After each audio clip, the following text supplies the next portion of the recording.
अंता में माहौल चुनावी है। अंता की जनता ने इतने नेता एक साथ कभी भी नहीं देखे हैं। चुनावी माहौल ठीक ठाक है और आप लोग आए हैं तो बाहर आई है। ये बाहर तो राजनीति की वजह से। ये व्यक्ति जो आप चुनकर लाए, जीत में इनकी व्यक्तिगत भूमिका कितनी मानते हैं आप? बोरपाल सुमन है, वो इस अंता उपचुनाव में सबसे उपयुक्त उम्मीदवार है। जब भाया ने खाया है तो उन पर एक्शन हुआ क्यों नहीं? पूर्ण विश्वास है कि जो संविदा मुकदमा इसके ऊपर या संख्या में कोई फर्क हो सकता है, जी। मुकदमे जो इसके ऊपर चल रहे हैं, अगर ये दोषी है तो अवश्य कहीं न कहीं जेल जाएगा। जनप्रतिनिधि का आचरण, जनप्रतिनिधि का व्यवहार, जनप्रतिनिधि की बोली, ये तो सामान्य होनी चाहिए। जीत का अंतर इस बार बढ़ेगा और कमल का फूल खिलेगा। पूर्व मुख्यमंत्री ने वर्तमान मुख्यमंत्री भजनलाल शर्मा को एक लिस्ट गिनवाई कि ये काम मांगरोल अंता में होने हैं। मुख्यमंत्री जी से इस क्षेत्र के विकास की मांग करना गलत नहीं, उन्होंने बिल्कुल ठीक किया। अंता की जनता का जो विश्वास है उसको जीतेंगे, अंता की जनता की अपेक्षाओं पर खरे उतरेंगे, अंता की जनता के विकास में उनके साथ खड़े रहेंगे और इस क्षेत्र को ऐतिहासिक और विकसित बनाएंगे। मतदान अवश्य करें, आपका मतदान ही लोकतंत्र को और मजबूत बनाएगा। अंता में माहौल चुनावी है और सरकार मौजूद है। अंता की जनता ने इतने नेता एक साथ कभी भी नहीं देखे हैं, क्योंकि जब भी चुनाव हुआ सभी नेताओं की जिम्मेदारी पूरे राजस्थान के लिहाज से अलग अलग रही। अब राजस्थान में 2 पूर्व मुख्यमंत्री आ चुके हैं, एक वर्तमान मुख्यमंत्री रोड शो कर चुके हैं और सरकार के मंत्री हैं कि डेरा डाल चुके हैं कि 2 साल पूरे हो रहे हैं। ऐसे में सरकार को जीत का तोहफा देकर उनके कामों पर संभवतः मोहर लगाई जाए। इन्हीं सभी बातों पर बातचीत के लिए प्रभारी मंत्री इस चुनाव के जोगाराम पटेल हमारे साथ हैं। स्वागत है सर आपका। बहुत बहुत धन्यवाद आपका। चुनावी माहौल ठीक ठाक है? चुनावी माहौल, चुनावी हवा, चुनावी ठंडी ठंडी झोंकें बहुत अच्छी चल रही है, कमल के फूल के फेवर में चल रही है। और आप लोग आए हैं तो बाहर आई है और आपकी बाहर से कमल का फूल और खिलेगा, मुस्कुराएगा। ये बाहर तो राजनीति की वजह से, आप ही की वजह से सर, क्योंकि आप ही के नेता हैं जो इस उपचुनाव के सीधे तौर पर कहें तो जिम्मेदार है। इसमें कोई दो राय नहीं है। कोई भी चुनाव हो, उपचुनाव हो, हर जनप्रतिनिधि का दायित्व है कि वो जनता के बीच में जावे, अपना विजन जनता के बीच में रखे, अपनी बात रखे, जो विकास के काम हुए हैं जानकारी नहीं तो करावे, भविष्य में जो विकास के काम होने वाले जनता की जो अपेक्षा है उस पर खरे उतरे।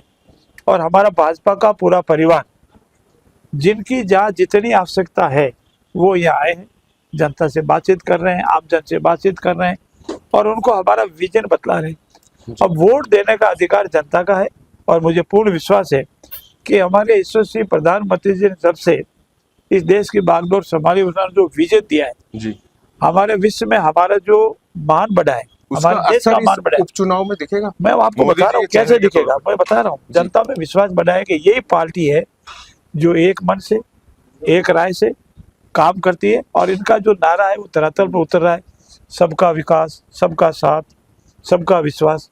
तो ये धरातल पर उतर रहा है और हमारे यशस्वी मुख्यमंत्री जी ने, भजनलाल जी ने जब से बागडोर संभाली है और पूर्व में हमारे यशस्वी मुख्यमंत्री आदरणीय वसुंधरा राजे जी ने इस प्रदेश को बीमारू से विकसित प्रदेश की श्रेणी में लाया, तो जनता को विश्वास है कि इस राजनीतिक दल के इन लोगों के साथ रहेंगे तो अंता का भी भला होगा, राजस्थान का भी भला होगा।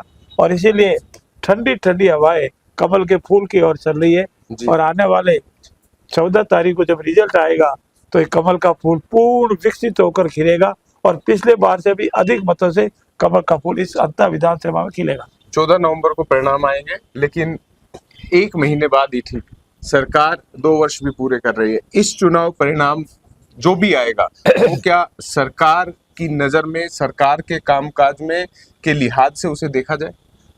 देखिए, किसी एक विधानसभा के कामकाज को या किसी एक विधानसभा के उपचुनाव के परिणाम को सरकार के कामकाज के लिहाज से नहीं गिना जाता है जी। कामकाज निरंतर होते हैं, होते रहेंगे। जनता में किस विधानसभा में क्या परिणाम मिलता है उससे सरकार का कार्य प्रभावित नहीं होता है। जनता का कार्य प्रारंभ होता है, विकास का कार्य प्रारंभ होता है, लंबे टाइम चलता है। एक काम 2 महीने पूरा होता है, एक काम साल में पूरा होता है, एक काम और भी लंबे टाइम चलने के बाद पूरा होता है। लेकिन मुझे पूर्ण विश्वास है कि पूर्व में जो उपचुनाव हुए हैं जी, जिनका आपको जानकारी है, नगर पालिका के उपचुनाव हुए हैं, पंचायत राज के उपचुनाव हुए, उन सब में जनता ने हमको आशीर्वाद दिया है और हम जो कार्य कर रहे हैं उससे हमको प्रोत्साहित किया कि नहीं आप और काम आगे करो, हम आपके साथ हैं, जनता हमारे साथ है। जी, एक चेहरा आप सामने लाए, चूंकि मोरपाल सुमन जी की बात कर लेते हैं। जिला कार्यवाह रहे वो आरएसएस में भी, यहाँ पे बहुत सारे लोग जानते होंगे, घर घर जाके उन्होंने संगठन को मजबूत किया। फिर पार्टी एक कार्यकर्ता के तौर पर उन्हें लाई, सहज सरल व्यक्तित्व, तो बहुत सारे लोग दावेदार थे, कुछ पूर्व मंत्री भी बीजेपी की तरफ से थे। और अब तो जब सत्ता में होते हैं तो हर कोई टिकट लेना चाहता है कि एक जीत की गारंटी हो जाती है। तो ये व्यक्ति जो आप चुनकर लाए हैं, जीत में इनकी व्यक्तिगत भूमिका कितनी मानते हैं आप? देखिए, प्रत्याशी की भूमिका बहुत महत्वपूर्ण होती है जी। आप थोड़ा सा कभी देखेंगे तो दो राजनीतिक दल हिंदुस्तान में सबसे बड़े हैं, कांग्रेस और बीजेपी। जी। कांग्रेस में जो भी प्रत्याशी आता है वो कहीं न कहीं बड़े राजनीतिक घराने का होगा, पीढ़ी दर पीढ़ी होगा, या बहुत बड़ा कोई धनाढ़ी होगा, धनबल बाहुबल वाला होगा। और दूसरी तरफ आप देखेंगे भाजपा का जो प्रत्याशी आएगा, नरेंद्र मोदी से लगा करके, बजरलाल जी से लगा करके, बोरपाल से लगा कर, जी। ये जो हमारे प्रत्याशी आ रहे हैं, जैसे हम जैसे अनेक है, वो सामान्य परिवार से, धरती से उठे हुए, आम जन के बीच में रहने वाले, आम जन की सुनने वाले, ऐसे जो प्रत्याशी होते हैं जनता के साथ रहते हैं। हमारा बोरपाल साहब है, बहुत सामान्य परिवार है, परचून की दुकान करने वाला व्यापारी है, काश्तकार है, सबके बीच में रहा है, संगठन में लंबे समय तक काम किया, कभी कोई अपेक्षा नहीं की। जी। और जब अब बात चली उपचुनाव में किसको टिकट दें, तो उन्होंने कहा साहब देख लेना, अगर आपको ठीक लगे तो मुझे भी दे देना। और जब आम जन से राय ली, हमारे कार्यकर्ताओं से राय ली, हमारे जनप्रतिनिधियों से राय ली, तो पता लगा कि बोरपाल सुमन है वो इस अंता उपचुनाव में सबसे उपयुक्त उम्मीदवार है। और भी बहुत है, ऐसा नहीं और नहीं, और भी बहुत है, लेकिन सबसे उपयुक्त इनको पाया और इनको टिकट दिया। तो पहली बार जनता ने माना हमारा भाई है, स्थानीय है, सामान्य है, सबके बीच में रहने वाला है, हंसमुख है, विकास के काम करने वाला, हमेशा आगे रहता है और हमारे साथ रहेगा। तो वो जो प्रत्याशी की वजह से हमको एक बहुत बड़ी फायदा मिला है इस उपचुनाव में। एक दूसरे प्रत्याशी है जिनके खिलाफ स्वयं के पार्टी के लोग, मंत्री परिषद के साथी लोग आरोप लगा रहे, भ्रष्टाचार का आरोप लगा रहे, जिनका वो खंडन नहीं कर रहे हैं। दूसरे और कुछ लोग अनेक तरह की बातें कर रहे हैं, जीत हार पे किस तरह की बातें कर रहे हैं। हमारे पास बहुत बातें नहीं है, हमारे यहाँ है जनता का विकास, जनता का विश्वास और जनता का साथ। जीत का अंतर तो आपने बता दिया बढ़ेगा आपकी बात। जीत का अंतर इस बार बढ़ेगा और कमल का फूल खिलेगा। लेकिन एक सवाल यहाँ अंता की जनता बीजेपी के नेता आ रहे हैं, उनसे पूछ रही है कि जब भाया ने खाया है तो उन पर एक्शन हुआ क्यों नहीं 2 साल? देखिए, जब तक कांग्रेस का राज था तब तक उसने अपने ऊपर मुकदमा दर्ज होने नहीं दी। जी। जो ही राज बदला, विभिन्न लोगों ने मुकदमा दर्ज कराया, राज ने कोई मुकदमा दर्ज नहीं कराया, विभिन्न लोगों ने मुकदमा दर्ज कराए, उसकी जांच प्रारंभ हुई, तो वो उस जांच को प्रभावित करने लगे, विभिन्न कोर्टों में ले गए और अंतोगत्वा सुप्रीम कोर्ट तक मामला गया। और सुप्रीम कोर्ट ने ये कहा नहीं, जांच जारी रहेगी, लेकिन जब तक जांच चले तब तक इसको गिरफ्तार नहीं किया जाएगा। तो ऐसी स्थिति में ये जो समय न्यायालय में लगा, हमारे 2 साल का कार्यकाल अभी पूरा होने वाला है, 2 साल में लगा, उसको अगर माइनस कर दे तो हमने कोई देरी नहीं की है। अब कार्य जो होगा वो नियमानुसार होगा, कानून के अनुसार होगा, कोई द्वेष भावना से नहीं होगा। पुलिस जो इन्वेस्टिगेशन एजेंसी है वो अपनी जांच कर रही है, जांच का जो भी परिणाम आएगा, दोषी पाया जाएगा न्यायालय में चालान पेश होगा, दोषी नहीं पाया जाएगा न्यायफार लग जाएगी। इसीलिए मुझे को पूर्ण विश्वास है कि जो संविदा मुकदमा इसके ऊपर या संख्या में कोई फर्क हो सकता है, मुकदमा जो इसके ऊपर चल रहे हैं, अगर ये दोषी है तो अवश्य कहीं न कहीं जेल जाएगा, दोषी नहीं है तो कोई तकलीफ नहीं। नरेश मीणा चुनाव लड़ रहे हैं यहाँ से, जानकारी में जी। समरावता में जो हुआ वो भी जानकारी में जी। यहाँ चुनाव शांतिपूर्वक हो, जिम्मेदारी आप ही की है, यानी आप ही की सरकार की है, उसको लेकर पूरा आश्वस्त है? क्योंकि एक आशंका ये भी है कि वहां जैसी घटनाएं हुई यहाँ नहीं हो। ऐसे में हालांकि चुनाव संस्था है जो पूरी तरीके से ऑब्जर्वर भी है, लेकिन सरकार की अपनी एक भूमिका, एक जिम्मेदारी है। कहते हैं कि दूध का जला हुआ छाछ भी फूक फूक कर पीता है। देखिए, चुनाव प्रारंभ होने के बाद उस एरिया की पूरी जिम्मेवारी चुनाव के पास आ जाती है, सारे अधिकारी चुनाव आयोग के अंडर में आ जाते हैं जी। सरकार की भूमिका नहीं, अदरवाइज तो सरकार पर आरोप लग जाते हैं जी। पर फिर भी कानून व्यवस्था को कायम रखना सरकार की प्राथमिक ड्यूटी है और हम इसको निभा रहे हैं जी। अब समरावता की घटना नहीं हो, मैं तो इतना निवेदन करूंगा उससे पहले जनप्रतिनिधि का आचरण, जनप्रतिनिधि का व्यवहार, जनप्रतिनिधि की बोली ये तो सामान्य होनी चाहिए, एक मर्यादित होनी चाहिए।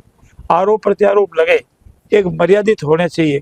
अगर हम मर्यादा लांग दें तो हमारा जनप्रतिनिधि का आचरण ठीक नहीं गिना जाएगा। मैं सबसे अपेक्षा करता हूं कि हम आरोप लगावें लेकिन मर्यादा को नहीं लागे और कानून व्यवस्था में सहयोग करें और जनता को निष्पक्ष होकर के, निर्भीक होकर के मतदान करने का अवसर दें।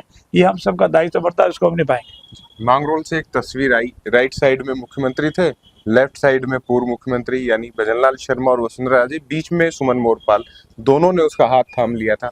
बीजेपी और उनके समर्थकों की नजर में ये तस्वीर बहुत बढ़िया है क्योंकि कुछ तो है जो राजनीतिक गलियारों में गूंजता है। व्यक्तिगत तौर पर आप इसे कैसे देखते हैं?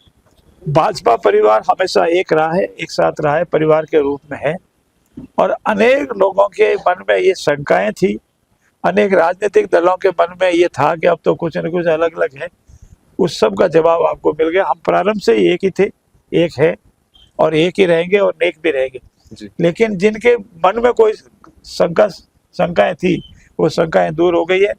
हमारा पूरा भाजपा परिवार जनता का विश्वास जीतकर मोरपाल को विधानसभा में भेजेंगे, इस विश्वास के साथ हम आगे बढ़ रहे हैं। पूर्व मुख्यमंत्री ने वर्तमान मुख्यमंत्री भजनलाल शर्मा को एक लिस्ट गिनवाई कि ये काम मांगरोल अंता में होने हैं। चुनाव के बाद नेताजी के पूरे वादे, चूंकि आप सरकार में मंत्री भी हैं, तो जाहिर तौर पर पूरे हो, ये विश्वास क्या स्क्रीन पर दिला सकते हैं? बिल्कुल है। हमारे आदरणीय मुख्यमंत्री साहिबा जो पूर्व हमारे राजस्थान के मुख्यमंत्री रही है, उनके कार्यकाल में अनेक विकास के ऐतिहासिक कार्य हुए। वर्तमान में हमारे राष्ट्रीय उपाध्यक्ष हैं जी और एक जनप्रतिनिधि है और 5 बार इस क्षेत्र का जनप्रतिनिधि के नाते, एमपी के नाते प्रतिनिधित्व भी कर चुकी है और वर्तमान में आदरणीय दुष्यंत सिंह जी इस क्षेत्र के जनप्रतिनिधि है जी। तो मुख्यमंत्री जी से इस क्षेत्र के विकास की मांग करना गलत नहीं, उन्होंने बिल्कुल ठीक किया। और मुख्यमंत्री जी ने भी कल के चुनाव के दौरान की जो मर्यादा है जी उसमें रहते हुए आश्वासन दिया है कि जो भी हमारे यशस्वी मुख्यमंत्री जी पूर्व आदरणीय वसुंधरा राजे ने जो बातें इस विकास की बताई है, विकास से संबंधित बताई है, इस क्षेत्र की सभी बातें हम पूर्ण करेंगे। हमारे मुख्यमंत्री जी ने जो काम हुए वो भी गिनाए जी। वसुंधरा जी ने जो काम की मांग की, अपेक्षा की, उसका भी आश्वासन दिया और इसके अलावा विकास निरंतर चलने वाली प्रक्रिया है जी। भविष्य में भी कोई मांग आएगी उसको हम पूरा करेंगे। अंता की जनता का जो विश्वास है उसको जीतेंगे, अंता की जनता की अपेक्षाओं पर खरे उतरेंगे, अंता की जनता के विकास में उनके साथ खड़े रहेंगे और इस क्षेत्र को ऐतिहासिक और विकसित बनाएंगे।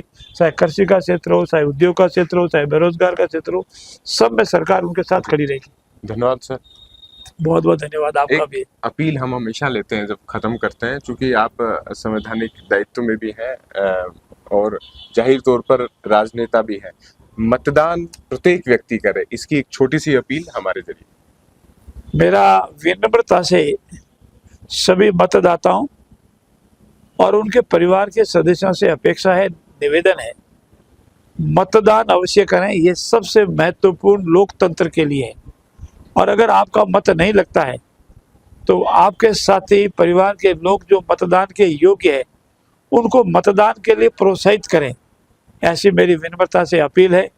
मतदान ही, आपका मतदान ही लोकतंत्र को और मजबूत बनाएगा। धन्यवाद।